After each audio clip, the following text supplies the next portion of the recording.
Conservative media done right. You're listening to the SHR Media Network.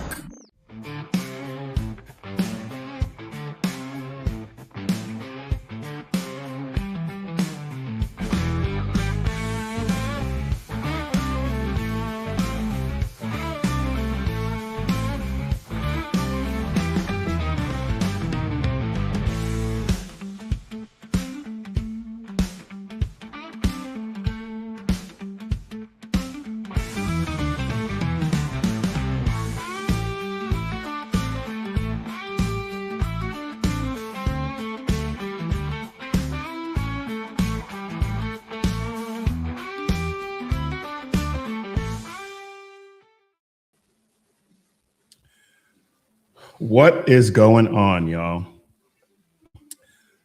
On today's briefing, the same country that can reach into hostile territory, and we got no sound. Awesome. Oh, and so it begins. Let's see.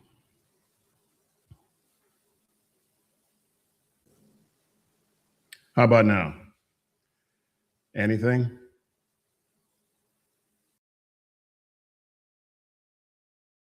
Okay. Alrighty then. On today's briefing, the same country that can reach into hostile territory and pull one of its own out from under fire is the same country that increasingly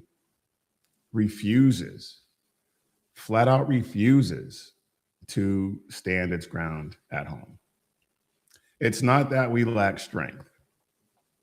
It's that we seem to lack the will to use it where it matters most.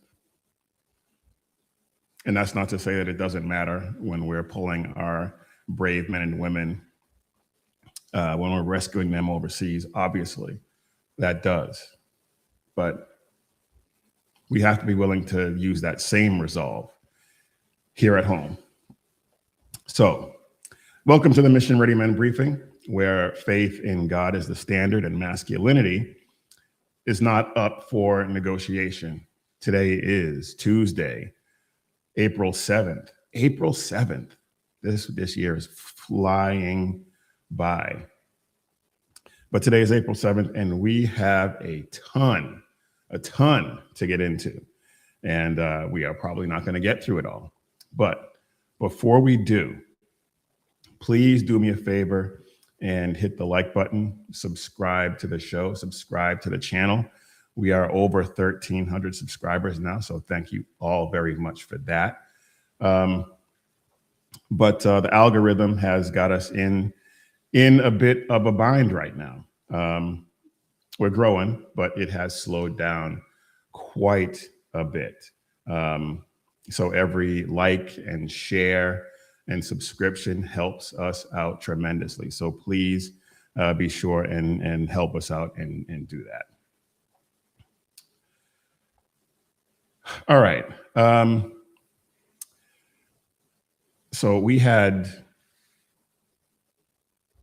American pilots go down inside of Iran, behind enemy lines, and there was no margin for error in the rescue operation. And almost immediately, the rescue apparatus started moving. There was no debate, there was no delay. It was just action. We were going to get our people and bring them home. And Donald Trump, he did not hesitate. He gave the order. Pete Hegseth, Raising Cane, they relayed those orders. They had the plan and they executed it. And I believe we had somewhere over 13,000 sorties flying over Iran, and they were bound to get lucky. We've had a few shot down. There was one friendly fire incident. I know on Sean's show last night, he raised the question as to whether or not this was friendly fire. I hope not, but either way, we were able to bring our people home, and that is amazing. So the F-15 was shot down during an active operation. The crew members, they ejected. One was recovered very quickly. The other one, the weapons systems officer, evaded capture for a couple of days. Relied on his SEER training, and we brought him home in a full-scale rescue operation. Special forces and those guys, especially, I can't even say especially. I mean, you had Navy SEALs. I heard reports that there were Delta operators, Air Force pararescue, who are, not a lot of people really hear about pararescue. I knew who they were. I mean, I served in the Air Force. I was not a pararescue jumper by any stretch. So I knew who pararescue was. And all of those special operators are certified badasses. And they got in there, engaged the enemy, took fire. And from what I read, apparently, not only did they take out some Iranian enemy forces, but the downed weapon systems operator, as he was making his way to safety until he could be rescued, he took out a few with his pistol. So, man, these guys are no joke. No joke. And I want to run a couple of clips. Pete Hegseth, he during the press conference the other day, he had a few really stellar moments. They all did. He did. President Trump did. Raising Cane did.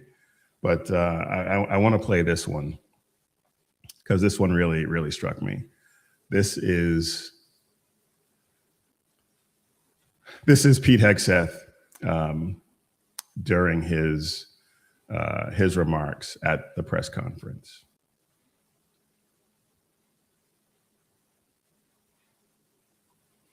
I don't know what just happened there. There we go. One downed airman evaded capture for more than a day, scaling rugged ridges while hunted by the enemy. When he was finally able to activate his emergency transponder, his first message was simple, and it was powerful. He sent a message: God is good. In that moment of isolation and danger, his faith and fighting spirit shone through. You see, shot down on a Friday, Good Friday, hidden in a cave, a crevice, all of Saturday, and rescued on Sunday. Flown out of Iran as the sun was rising on Easter Sunday. A pilot reborn, all home and accounted for, a nation rejoicing. God is good. One down. Yes, he is. BZ in the comments says that he's reading info on social media that we were stupid for wasting all the aircraft and support going after those military members. This is obviously coming from people who want us to lose. That's coming from people who do not want us to succeed in this mission. And I've seen a lot of that. A little, not so much on social media. I've seen a lot of that from so-called journalists and pundits and analysts. They haven't come flat out and said that they want us to lose, but the tone of their remarks and what they're saying absolutely suggests that they want us to lose. And probably more specifically, they want President Trump to lose. And that's traitorous. This is something I've said for years. They hate this country. They hate us. They absolutely hate us. But this was not just a rescue. This was a message. And that message was loud and clear. That message was, do not mess with us. We can do what we want, when we want, and you can't do anything about it. This is what American military might and dominance looks like in real time. Not just power, but precision. These guys are the most well-trained operators you can possibly imagine. It was power, it was precision, coordination, strength,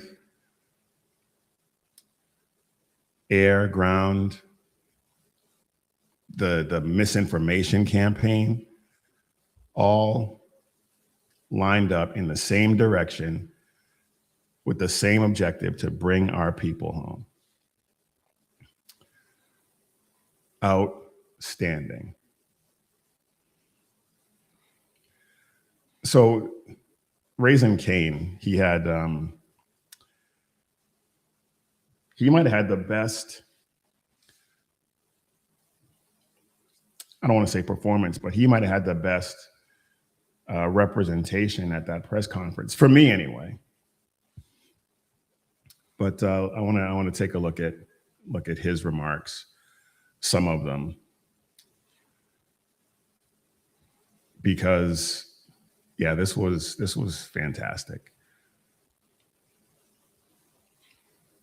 So this is General Dan Raising Cane and some of his remarks at the press conference the other day. These two operations reflect our nation's most sacred obligation to our military service members. We leave no one behind, bless you.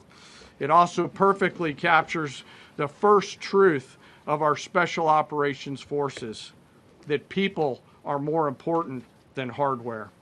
That is the standard we live by, and the rescue forces that execute these missions operate under a clear motto: these things we do that others may live.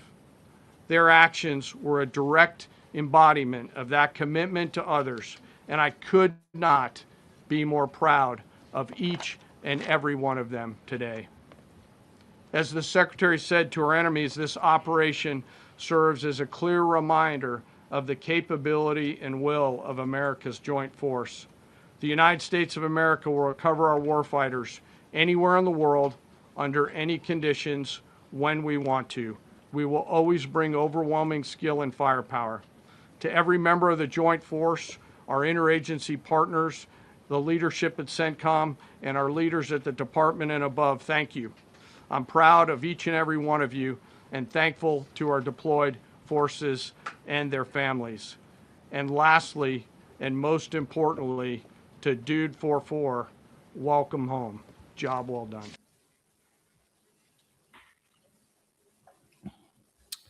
Welcome home.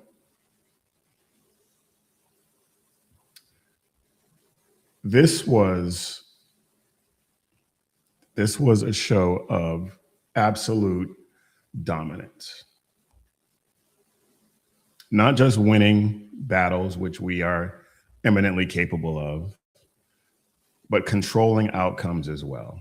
And the way we were able to control that outcome is nothing short of outstanding.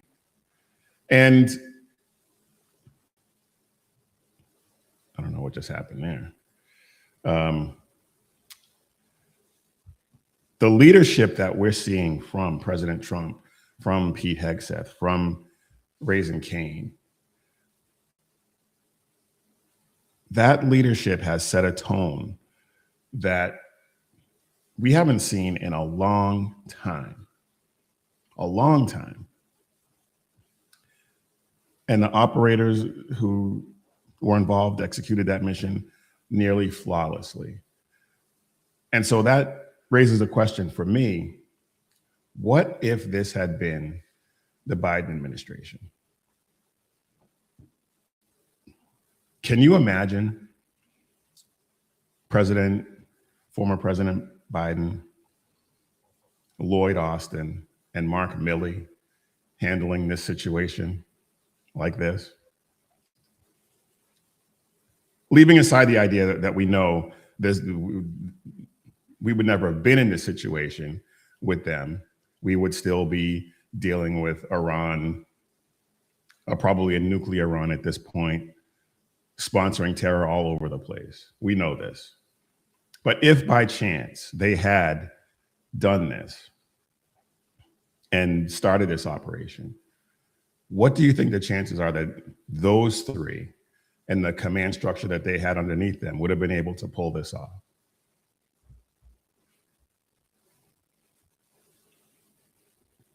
I don't think they would have been able to. I think we would be mourning the loss of 2 pilots right now, probably more. But Trump, Hegseth, Kane have issued a clear directive, and there was no hesitation, no thought of abandoning these service members. They just got it done. And then we had the intelligence assets, the CIA, shaping the battlefield, using misdirection and misinformation to send the people searching for that pilot all over the place. That was also outstanding. The special operators who were trained specifically for scenarios just like this, they executed flawlessly. Equipment, logistics, operators, all the timing, all of it built for this rapid response. There was no improvisation. This was institutional capability, bar none. This was the best of the best.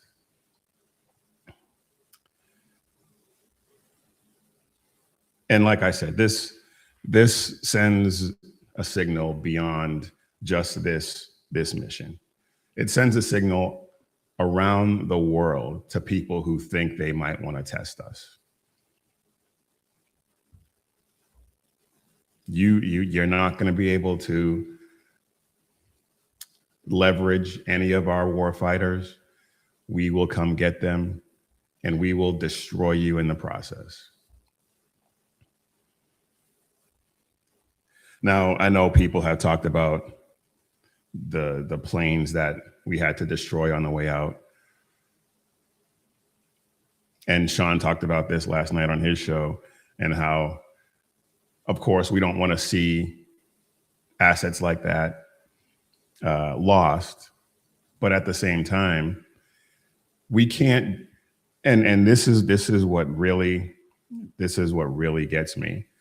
We left, what, 65, or we left billions of dollars in assets in Afghanistan when Biden had that horrible withdrawal. We left billions upon billions of dollars in Afghanistan. Planes, tanks, small arms, vehicles, armored, you name it, we left it. And some of it has no doubt been used against us in various scenarios. And so rather than leave those assets in the hands of Iranians, we destroyed them. It was the right call. It was the absolute right call.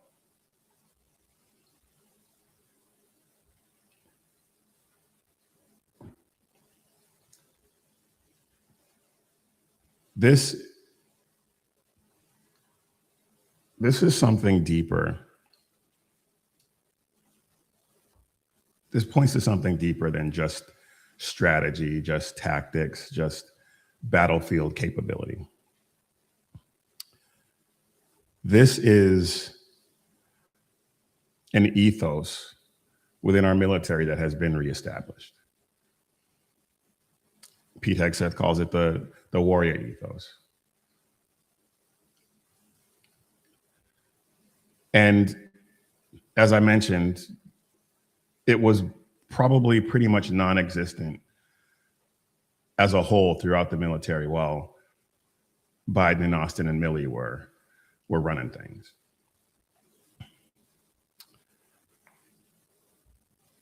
Because what this lets them know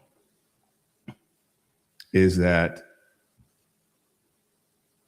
there is no safe scenario for you if you want to bow up.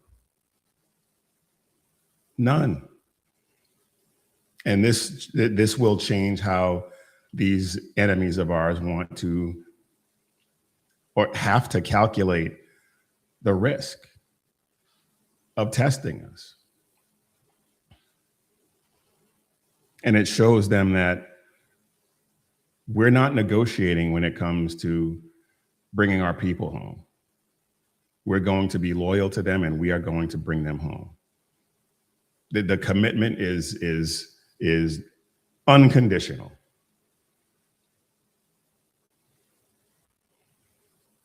John 15:13 says, no greater love has no one than this, than to lay down one's life for his friends. These men knew what it could cost. And they did it anyway, because we don't leave anyone behind.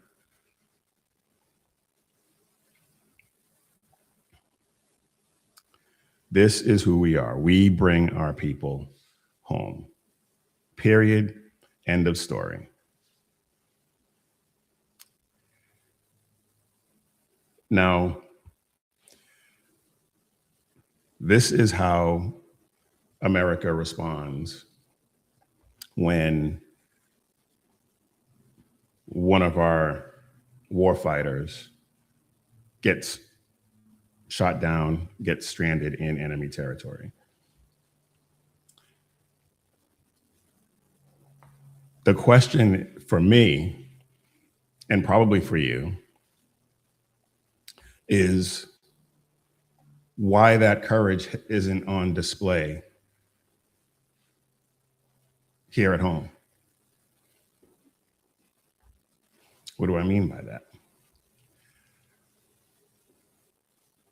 People keep saying, and you'll get where I'm going here in a second. People keep saying that there's nothing to see, that all of this stuff is harmless, normal, routine, no big deal.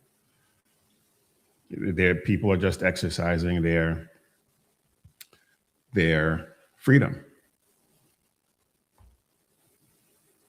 But that's how they begin every infiltration and takeover. They have said that they are using our freedoms against us. They start out quiet, gradual, It gets dismissed as no big deal until it's too late. And if you know me, you know exactly where I'm going with this. And this actually saddens me because I didn't realize the extent to which it was going on in my newly minted home state of Arkansas. But in Little Rock, Mayor Frank Scott Jr., is all in, and of course he's a Democrat, but he's all in with the Islamic community. They had these, I think it's pronounced Eid gatherings. And they basically took over the Memorial Stadium in Little Rock and had Islamic prayers right on the 50-yard line. It was the Eid al-Fat, whatever it is that marks the end of Ramadan. And it was celebrated at the War Memorial Stadium, football stadium. This not only saddens me, but it pisses me off. Excuse my language. Because this is, they presented this as a celebration of Ramadan and all that, and Muslims, that's how they see it, whatever. But this is an ideological takeover.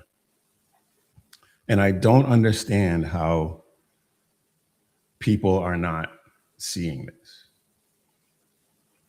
Now, in some cases, I do understand it. Like with Governor Abbott in Texas, he's got a multi-million-dollar donor who he is bound to at this point.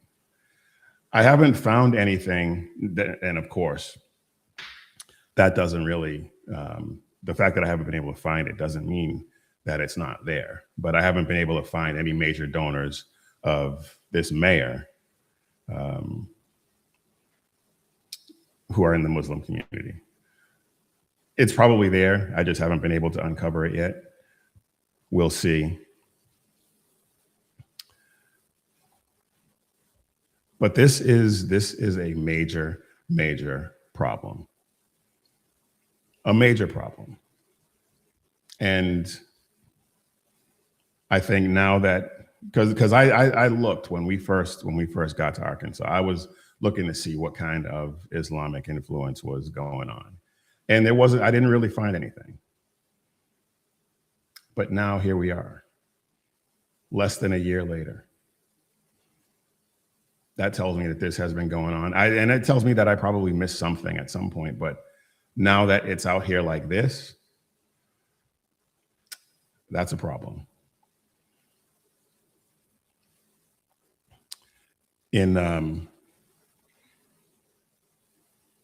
There's also something going on in Tampa, Florida, where there's a lot of Muslim activity going on. I checked Ron DeSantis. He doesn't seem to have any major donors, major Islamic donors. And some of the things that he's doing seem to be on the up and up. That doesn't mean, I'm not saying that is absolutely the fact. I don't know. It's going to take a lot of digging. It's going to take a lot of digging, but we gotta do something about this. We can't just, if we don't, we will end up like the UK. We will end up with all kinds of Islamic influence in our civic governance And we will not be able to do anything about it if we don't step up now.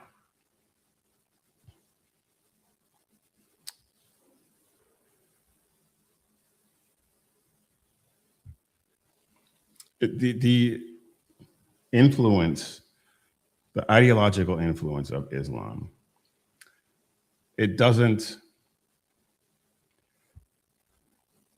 announce itself right off the bat.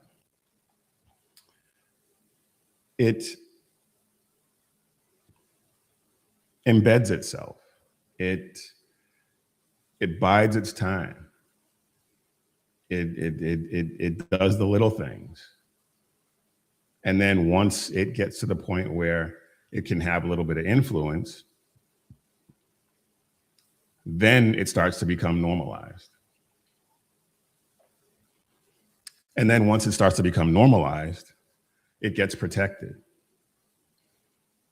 And once it gets protected, then you see stuff like this in the War Memorial Stadium in Arkansas, where they have large prayer events, large Islamic celebrations. And once that happens, they're protected. And then that protection becomes power. And then the power reshapes the rules.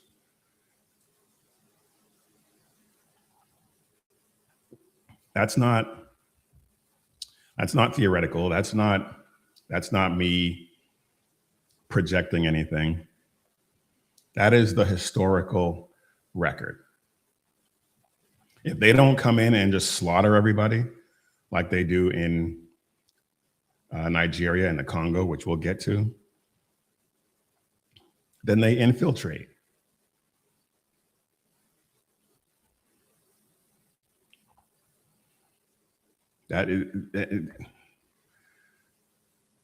Unless you're just willfully ignorant, unless you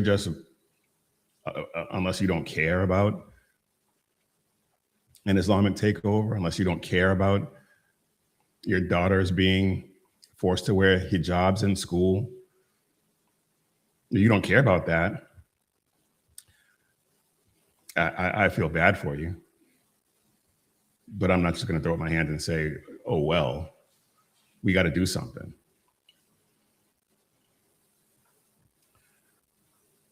Because the civic governance responds to pressure. And once this Islamic ideology gets a small foothold, it will apply that pressure consistently. And you can call me a bigot all you want, but you need to educate yourself. You need to look at what's happening in Europe, what has been happening in Europe over the past 50 years. You don't even have to go that far. Look at what's happening in Texas. Texas has over 300 mosques. Texas has 2 or 3 large, several-acre Islamic centers with mosques that enforce Sharia law. But if you want to call me a bigot for calling it out, be my guest. I couldn't care less. I'm going to say it with my full chest. Islam is incompatible with this country. Sharia law is incompatible with the Constitution. And we're going to have to pick one or the other. There is absolutely no middle ground. So if you want to call me a bigot, I will own that gladly. I will wear it like a badge of honor when it comes to standing up against Islam. Anything else? Good. This has happened because we were complacent. we have this idea that if you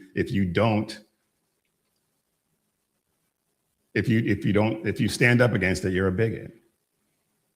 If you push back against the encroachment of Islam and Sharia law, you're a Islamophobe.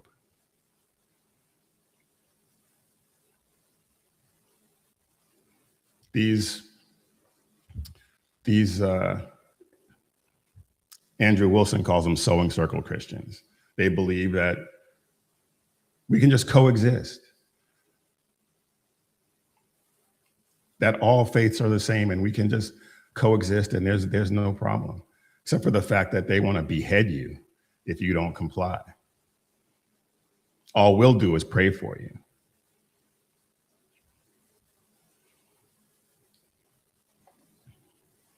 But they want to coexist, and then as they're finding out over in Europe, as they get more and more of a foothold, they redefine what is acceptable as coexistence. And their idea of coexistence is convert or die. And then they decide what you can say and what you can believe. And I mean, over in the UK, if you pray in the name of Jesus silently, they will lock you up and say that it's offensive. And who is it offensive to?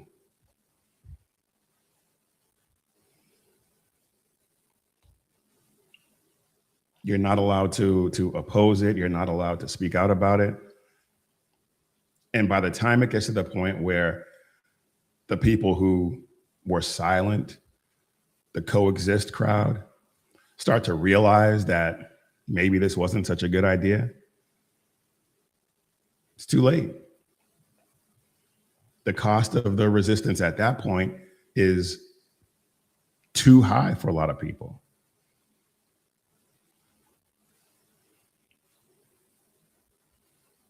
Now, people have accused me, and we just saw it in the chat. People have accused me of being a bigot, not being a Christian, because I spread hate about my fellow man. And they cite Colossians 4:6, where Peter talks about having gracious speech.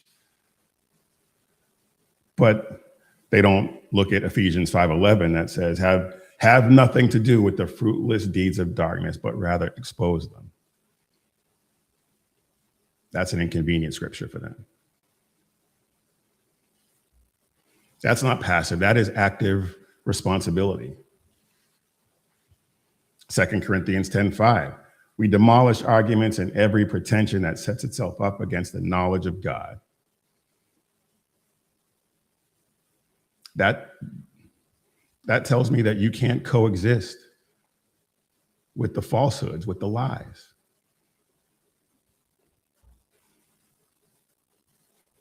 1 Thessalonians 5:21.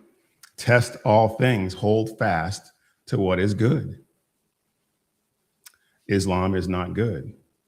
Islam failed the test a long time ago.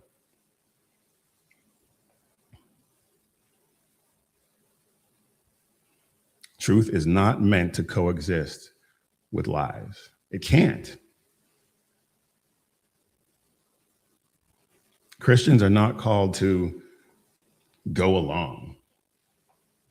We're called to be discerning. We're called to call out sin.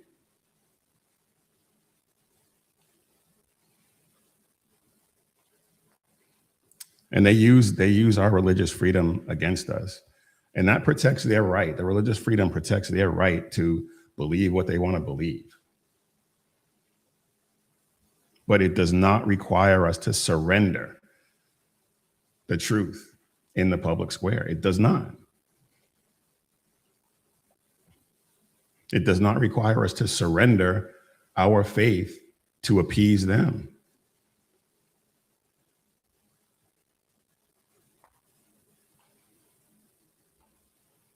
Silence in the face of this is permission, not neutrality.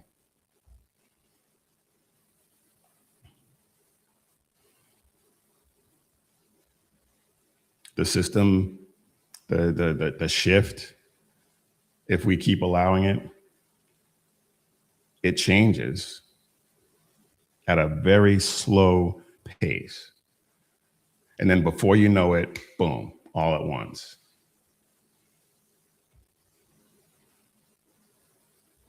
We're coming up on that all at once moment. And you can, like I said, you can call me a bigot, you can call me an Islamophobe, whatever you want, an alarmist, whatever the case may be. But this is simply recognizing the pattern. And the scripture tells us not to ignore this, but to expose this stuff.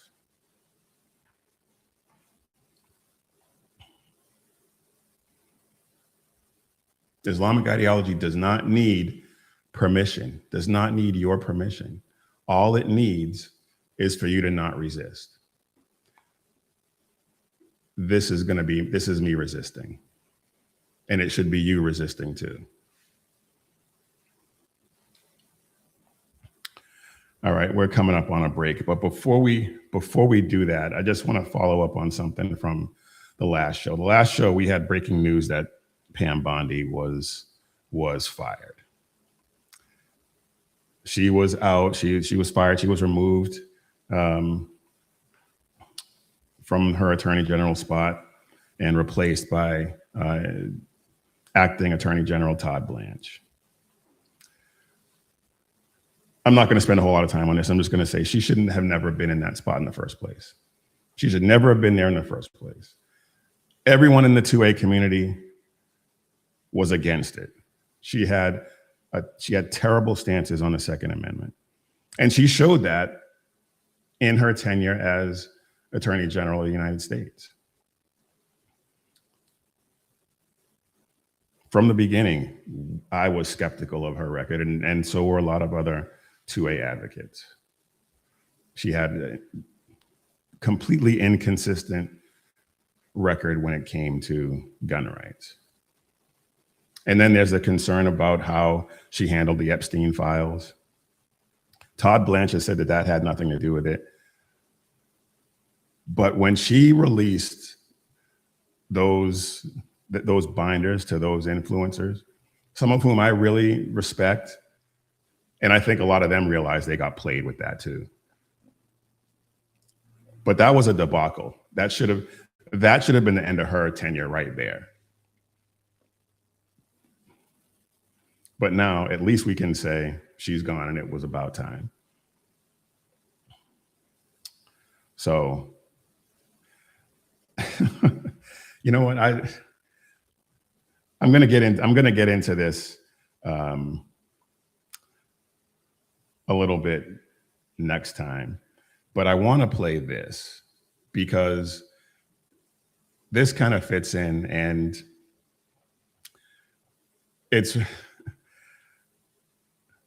this is likely going to be Gavin Newsom's swan song, if I can find it. Because like I said, I wasn't planning on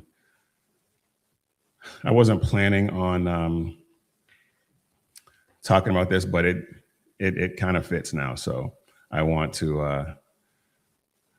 guys to hear this, to see this, because this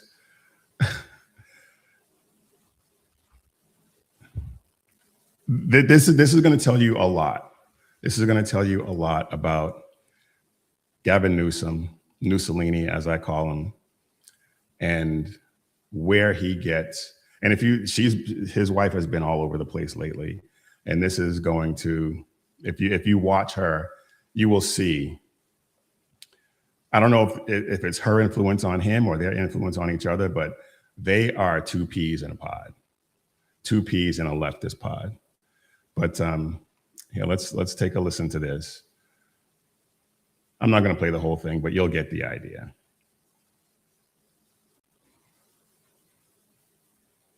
Trust me, I'm not a fan of Pam Bondi nor Kristi Noem. But I need to call out that it's no surprise to me that the first two prominent people pushed out of this administration were women. Let me explain.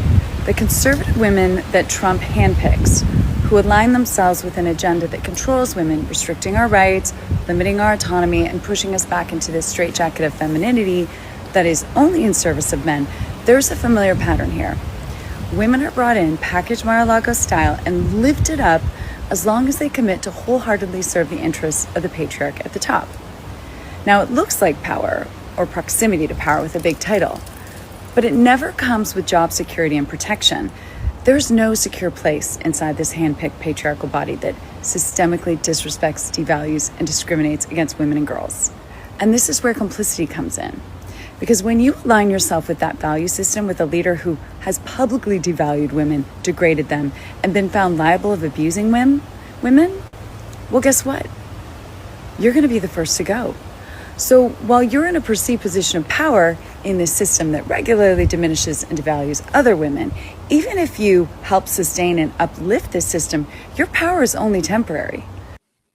Anyway, she goes on to talk about the Mar-a-Lago package or something like that. She's a lunatic. And I'm going to get into some of the other things that she's done. Like she is actively trying to confuse her children. She is a lunatic. She is an absolute lunatic. All right. Wow, I went a lot longer than I really expected to. So let's get a word in from our sponsor. And our sponsor for today's show is Patriot Mobile. And we switched to Patriot Mobile a while ago because we realized that our votes mattered, and but so does our wallet. And we switched to America's only Christian conservative wireless provider because the carrier that we were on was absolutely terrible. They were terrible. And we knew that they supported causes that we wanted no parts of. But Patriot Mobile, they actively support pro-life, pro-family, and pro-freedom causes with every dollar spent. So right now, get a free month of service at patriotmobile.com with the promo code Jackson, or call 972-PATRIOT and use promo code Jackson. Defend freedom with every call, every text, every month. Switch to patriotmobile.com today. All right, y'all. I am Big E, and you are watching or listening to the Mission Ready Men briefing right here on the SHR Media Network, where you can catch our fantastic lineup with Sackhead Sean every Monday and Wednesday, The Edge of Liberty at 11 p.m. Eastern, 8 p.m. Pacific, Jersey Joe, the Reaver of Common Sense, every Monday and Friday at 9 p.m. Eastern, 6 p.m. Pacific, when he has power. He didn't have a show last night because he didn't have any power, so he will be back on Friday. And then you got BZ in the Berserk Bobcat Saloon every Tuesday and Thursday at 11 p.m. Eastern, 8 p.m. Pacific. He will be on tonight, so be sure to check him out. And the new guy, Lyle Armstrong, Beer and Bullstein. He actually was on last night too. He was doing a little demonstration of a first-person shooter game that was pretty fun to watch. But every Friday and Saturday at 7 p.m. Eastern, 4 p.m. Pacific, he is on, so be sure to check him out as well. Please like, subscribe, share all the episodes of these great shows, and continue to pray that we continue this push. The algorithm is trying to stop us, but we're still growing. So pray for us that we get another major breakthrough this year and reach as many people as we possibly can. And now back to the briefing.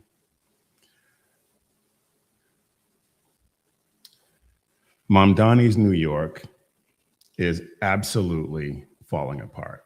There are so many different stories we can talk about, but I want to talk about this one in particular.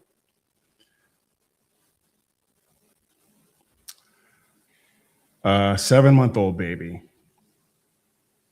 was caught in the crossfire, in gang crossfire, shot in her stroller. It turns out the shooters were targeting the father of the baby, unfortunately, and the baby was shot in the head. A toddler, another one of the couple's children, was actually grazed in the back. He had gotten out of the stroller. His mother grabbed him, and he had gotten a graze in the back. Mamdani's New York is absolutely not safe. It's a hellscape at this point. And I'm not sure if people have fully appreciated the horror of what is going on there. Now, I'm going to show you,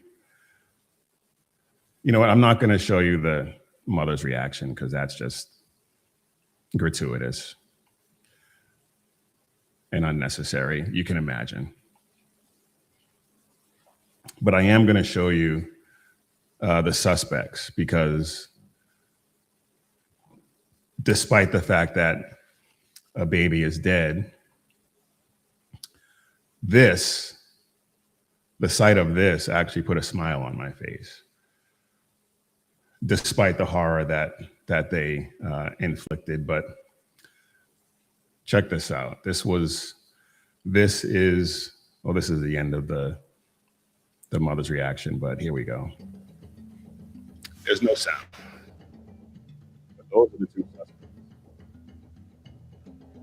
as they are being. And this guy right here broke his leg. He was arrested later on that day. This guy, the one in the light colored sweatsuit, he was arrested in Pennsylvania a couple of days later. 7-month-old Kaori Patterson Moore, killed by a stray bullet by those two murderers. The issue is that these people have chosen to pull the trigger. Zohran Mamdani, on the other hand, thinks that there is something else to blame. And his statement on this was nothing short of tone deaf, horrific. He is just, he's the absolute worst. Yeah, he's the absolute worst. There are a number of people who can probably lay claim to that, but they're going to have a hard time beating him out for the absolute worst. So let's listen to his statement, and then we'll talk about it.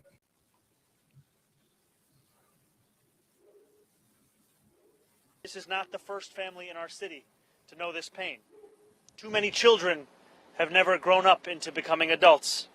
Too many parents have had to bury those that they love the most. We cannot accept this as normal in our city. We cannot grow numb to this pain. And today is a devastating reminder of just how much more work there is to be done to combat gun violence across this city.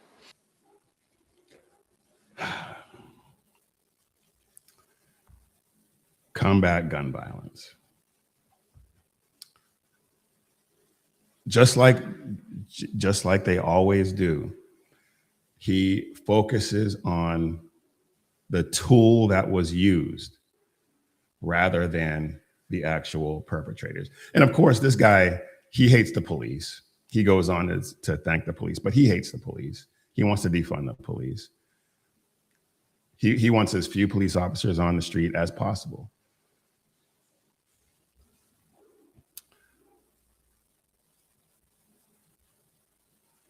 The framing of these incidents, it shows you where their focus is. And because their focus is on the completely wrong thing, it doesn't fix the actual issue. It's the fact that they are emphasizing the tool that is used in the commission of these crimes rather than the perpetrators of the crimes themselves.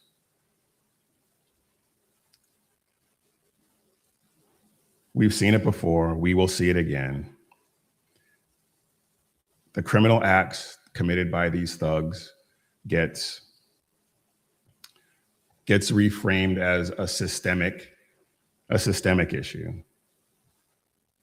And the responsibility falls on us as a whole rather than the people who are actually committing the crimes. When the responsibility is all of ours, then no one is responsible. That's why we see these revolving door policies when people get arrested and before the cops can even finish the paperwork, they've been released. The individual responsible is secondary, if even that. It's tangential as far as they're concerned to the issue. And they do this because, well, they do this for a number of reasons, not the least of which is that they just don't like you. They hate you. They see these thugs as a way to control you. And until they can completely disarm you, well, then they're just going to use these thugs to control you. At least that's their plan.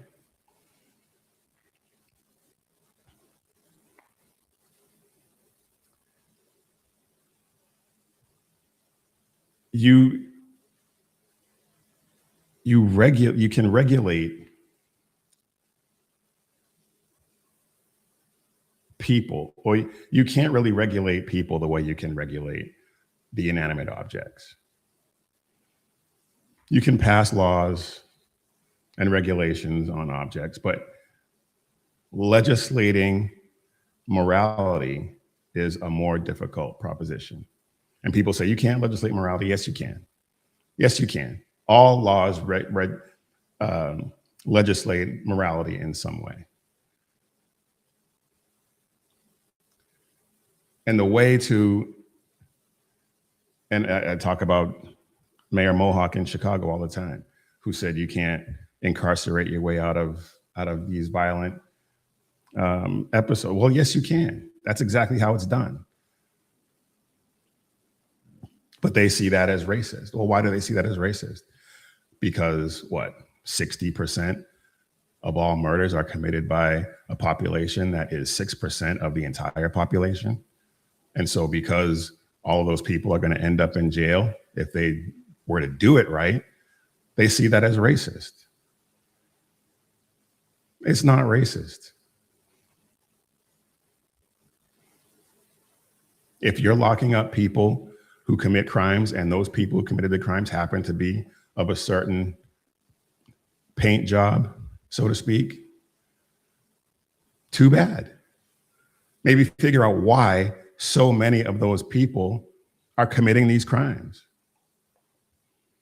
And we know why. I mean, it's not hard to figure out. We know why. They just don't want to acknowledge it.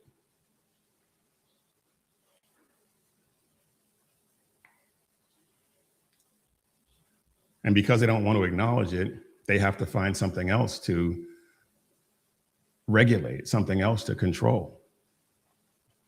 Because if the problem is the people committing the crimes, well, then you have to address that. And that is somehow seen as racist. But if the problem is the gun, well, then the solution is more laws, more restrictions. But if the problem is the people, then the solution is accountability. And accountability is something that is anathema to these people.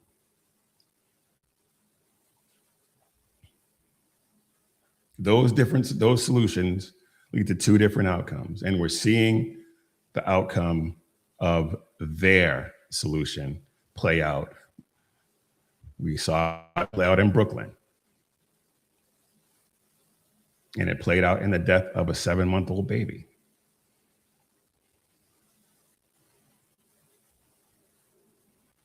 One solution targets criminals and the other one targets law-abiding citizens.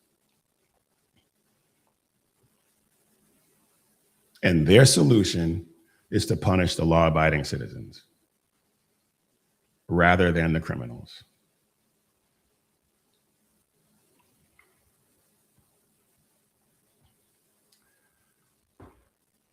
The Bible is clear about responsibility and sin. And sin is not this abstract, nebulous concept. It's something that people choose. Whether they understand it or not, it's a choice. And I'm not saying that when you become a Christian, you don't sin. Obviously, that is absolutely not the case. We all fall short all the time. We can't help it. It's our nature. But James 1:14 and 15 say that each one is tempted when he is drawn away by his own desires and enticed. Then, when desire is conceived, it gives birth to sin, and sin, when it is full grown, brings forth death.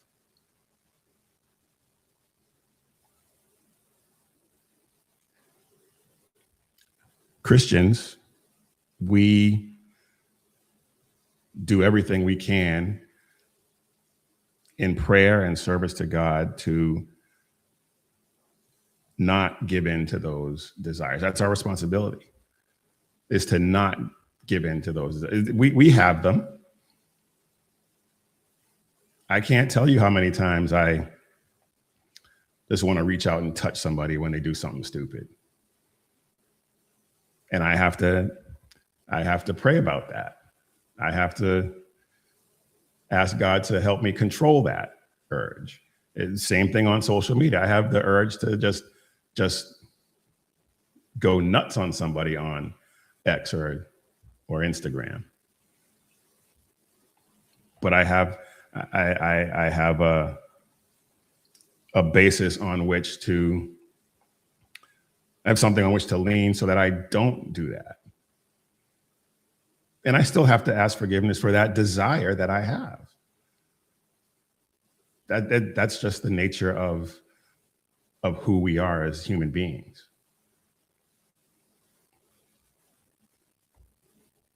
And a child is now dead because someone chose violence. A child is now dead because someone gave in to those desires. People die every day because someone gives in to those desires.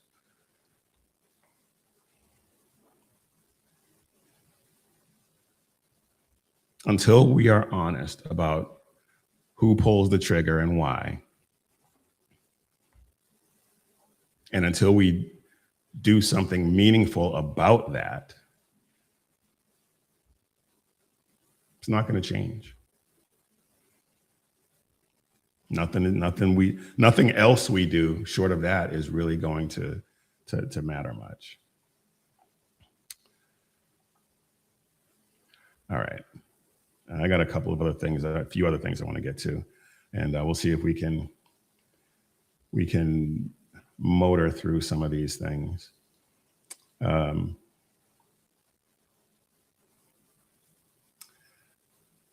right, I want to address this chat real quick. Richard says, I read the King James Version. It's hard to understand, but I pray for knowledge to understand it. The King James Version is a tough read. I acknowledge that. I have a King James Version, but I spend most of my time in either the New King James, which is easier to read, or the English Standard Version, which is even easier to read. So my recommendation would be to pick yourself up an ESV. And you can look at, you can go to Bible Gateway online or any other Bible apps and choose the version and check it out and see which one best suits your comfort level when it comes to that. So there's that. Hope that helps. So yeah, I want to get into this because we just celebrated Resurrection Sunday, Easter, and it's supposed to be not supposed to be, it is the time when Christians celebrate the most important moment in Christianity. And it has become, in many parts of the world, one of the most dangerous times. On Palm Sunday, we had the slaughter in Nigeria. And on Easter Sunday, in the Democratic Republic of the Congo, 60 civilians were slaughtered in an attack.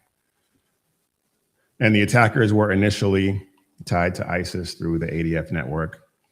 And it turns out that the Islamic State Central Africa Province, ISCAP, claimed responsibility for killing at least 60 Christians in the Democratic Republic of Congo, following what they claim is a generous offer, conversion to Islam, payment of poll tax, or death. That was their generous offer. And those Christians obviously were not going to convert, probably weren't going to pay the tax even if they could. So they had to choose death, unfortunately. They had their homes burned, people killed, children beheaded, entire community terrorized. Churches are increasingly becoming targets in these areas that are dominated by these Islamic terror groups. Terror groups that had been at one point funded in large part by Iran.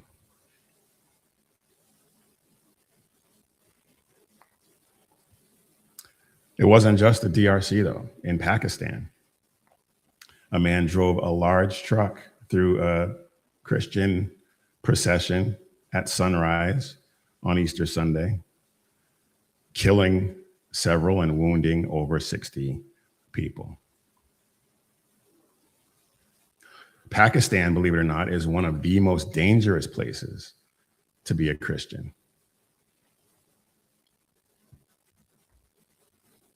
Churches operate under a constant threat, especially during holidays like Easter and Christmas.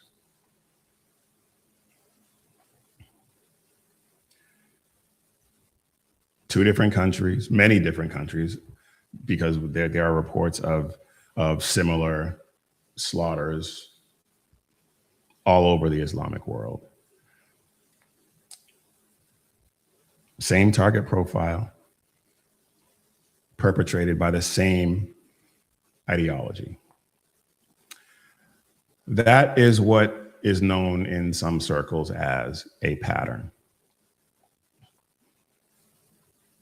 These attacks align consistently with Christian holy days, Christians, worshipers,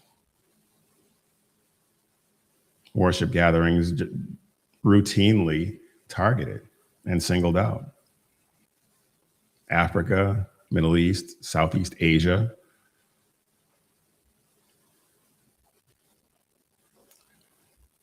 Christianity is being actively pressured and tested in these areas.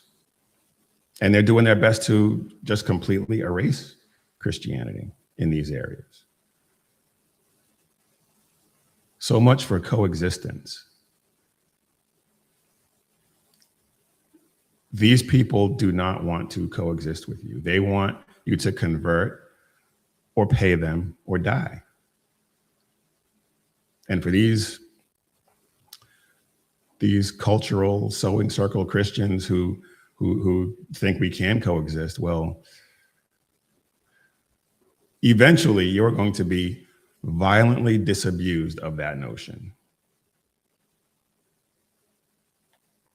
Because remember, and for some people, this is probably complete new news, but before Islam took over, the Middle East was almost entirely, or the majority of it was a Christian region.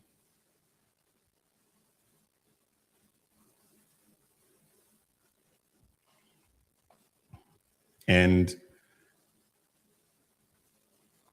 for those areas that didn't resist, or for those areas that did resist, they were slaughtered. They were massacred. They were conquered violently. Now they're trying a new approach with infiltrating our political systems. But make no mistake, when it comes down to it, it will get violent. From the governmental authority, if they are able to take over to the point where there would be nothing anyone could do about it. Obviously, they can't go that route now. They're doing their best to rewrite law, to get elected to these positions and rewrite laws and do it that way and outbreed us. But once they reach the point where they don't have to worry about answering to anyone, come on, all bets are off. All bets are off.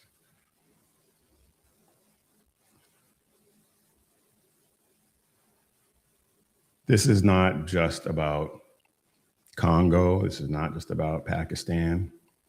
It is about the pattern of Islamic takeover and conquest, and the pattern of what happens when people of faith stand firm against it. And once you see it, you have to willfully try to unsee it. And anyone who is of the persuasion to willfully unsee it, then you probably won't ever really see it in the first place.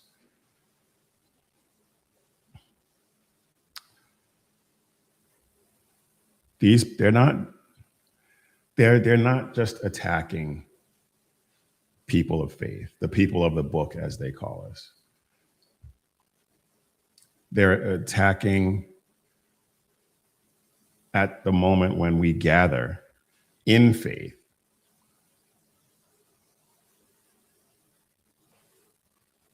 It's not random violence. It is a message.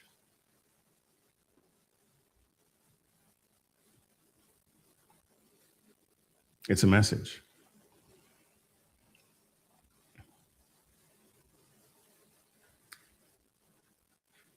All right.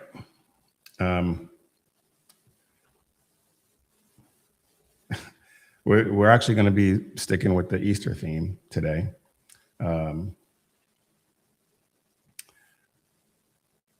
Again, this past weekend was Easter or Resurrection Sunday. And President Trump had a couple of messages on Easter. One of them completely ignored. And the other one triggered outrage, panic, and accusations of war crimes. These people are utterly ridiculous. But I want to take a look at this one real quick. I'm not going to read the entire thing, but I want to take a look at President Trump's presidential message on Easter. And you can't really see it, but I'm gonna read it. This Easter Sunday, the First Lady and I join with Christians all across our nation and around the world in rejoicing in the resurrection of Jesus Christ, whose triumph over sin and victory over death secured the promise of redemption and the hope of eternal life for all who believe in him as Lord and Savior. Sunday, we proclaim with joy that Christ has risen, a new creation has been ushered in, and evil and death have been conquered forever through the unmatched power of God's sacrificial love. And it goes on, and it's a great message. And I encourage you to take a look at it. But then, and of course, that was completely ignored. Nobody said anything about that. But then he posted this, and people went absolutely bananas over this.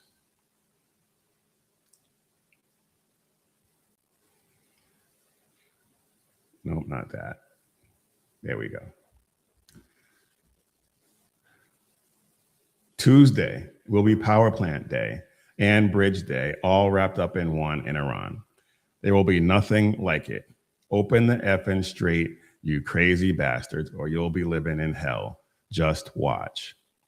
Praise be, I'm not going to say that, but President Donald J. Trump.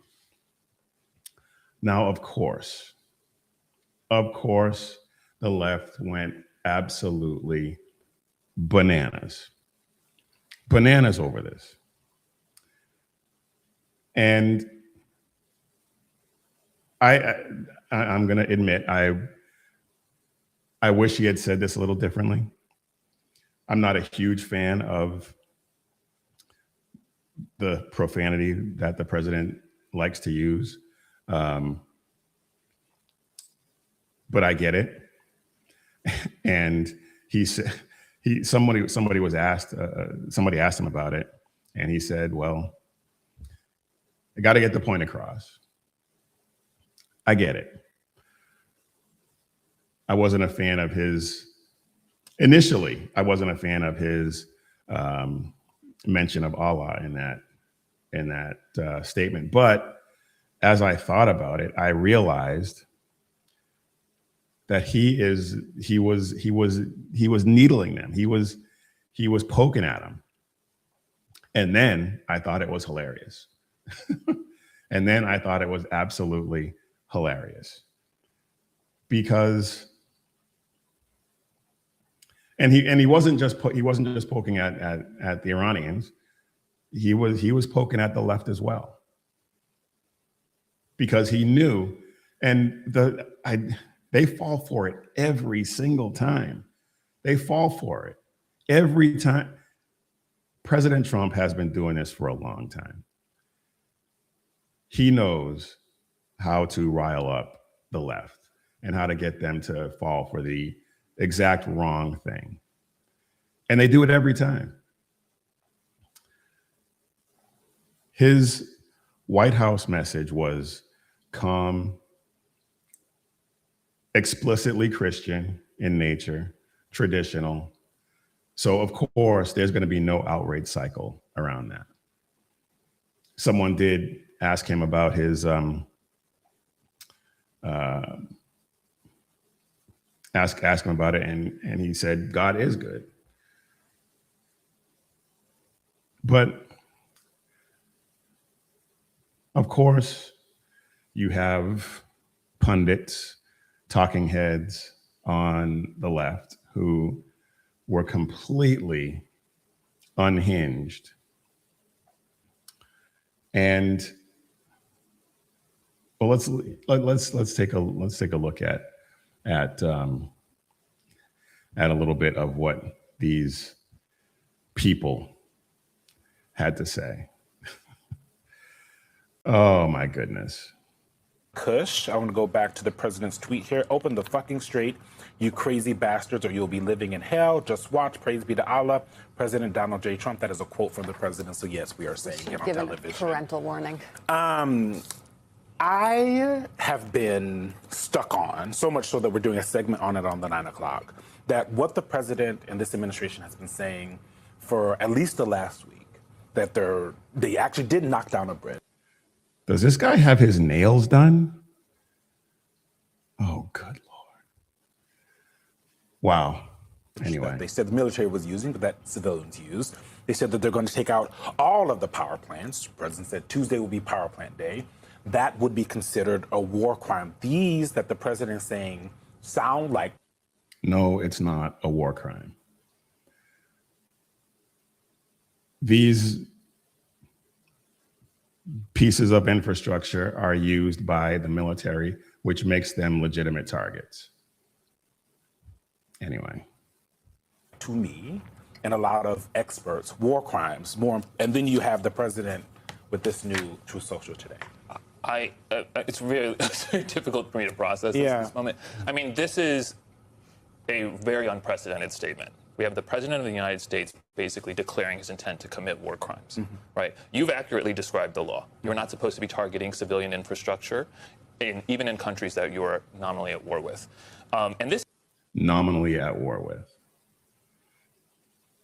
I think this guy's just as sweet as the last guy. Anyway, this is just a further escalation of the Trump administration's sort of lack of interest in domestic international law, right? It started with the boat strikes off in the international waters off the central, right? Then we got the deposing of the Venezuelan president. We had the war in Iran, and now this, which is disgraceful, absolutely disgraceful, coming from our U.S. president. And the language is disgraceful. The claims are disgraceful. This is, I mean, this is a historically terrible communication. This is the sort of thing, I hate to say it, that you would expect to be introduced in a war crimes tribunal in the future. I mean, these people are unhinged, absolutely unhinged, and they fall for it every time. President Trump gets them every single time, and it is absolutely hilarious to watch. Now, the other guy who was on this panel, who's another guy kind of light in the loafers. I'm not going to play it, but he talked about the 25th Amendment and how if it was anyone else, they would be talking about the 25th Amendment. People in Congress would be talking about the 25th Amendment. No, they wouldn't. No, they wouldn't. But these people don't want the president to succeed. They don't want us to succeed. That is plainly obvious at this point. They do not want us to succeed.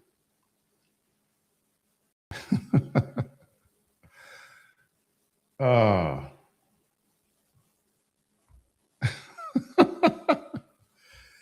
Oh boy, people. You know what? Thank you all for being in chat. Thank you all. I absolutely love it. Welcome. And thanks to the moderators for holding it down in there. I haven't mentioned that, but I'm going to mention it now. So thank you all. We love having everyone in chat. So please continue to talk to us. We love it. where we look forward to it all the time. So thank you. And thank you to the moderators. The reaction from these people is threefold. They look at the tone rather than the substance, and they don't pay any attention to the complexity of the issue at hand. They don't make any, as far as they're concerned, there are no military targets. Everything is civilian as far as they're concerned over there.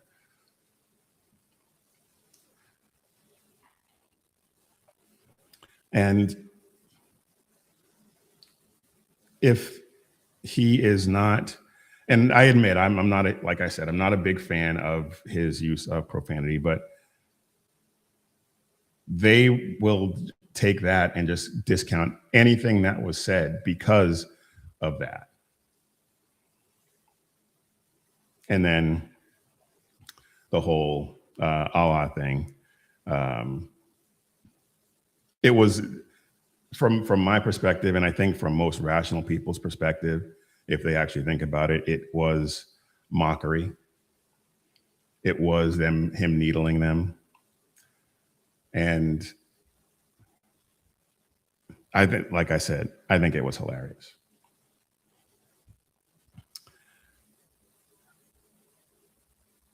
This is something that, whether you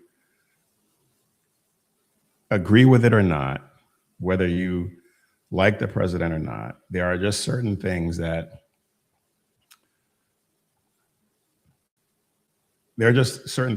are true. And right now, what's true is we are at war. And because we're at war, well, these people just don't like war. I shouldn't say that. Let me back up. Nobody likes war.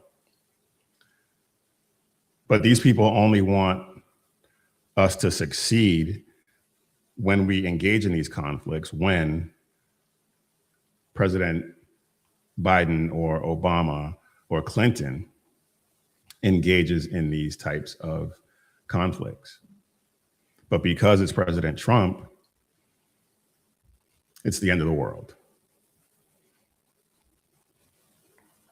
And because it's him, they have to enforce the narrative that he's unhinged, that he's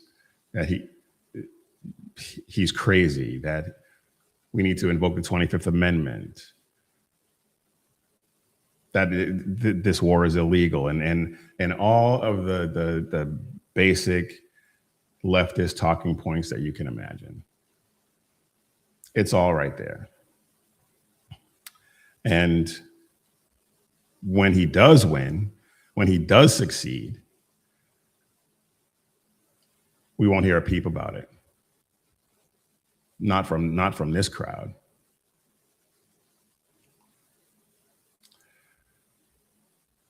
Anyway, I am out of time, unfortunately. So we've seen what this country is capable of: courage, precision, resolve. It's not gone. We see it happening overseas, but we're choosing not to use that here. And strength abroad means almost nothing if we surrender at home. So that is it for this briefing. Please remember that we are not just here to run our mouths, but we're here to equip Christian men and spread the gospel of Jesus Christ and carry the banner of faith, freedom, and hope into the next generation. So if anything that we said here today matters to you, please don't just watch. Share it. Like, share, comment. bring another guy into this fight. And if you want to wear what you stand for, head over to missionreadymen.com, click Shop 7 Armors, and check out all the designs we have over there about bold faith, true grit, and unapologetic patriotism. And you can also, while you're there, hit the SHR shop and check out all the designs we have for all of the different shows, the mugs, the hoodies. Check it all out. And check out the 250 Reasons to Read Source Documents t-shirt. That is an amazing tee, and in honor of our 250th anniversary as a nation. So please head over there and check that out. All right, y'all. Remember, when seconds count, the police are only minutes away, but the Lord is right there with you. So keep your prayers going up and your head on a swivel. God bless.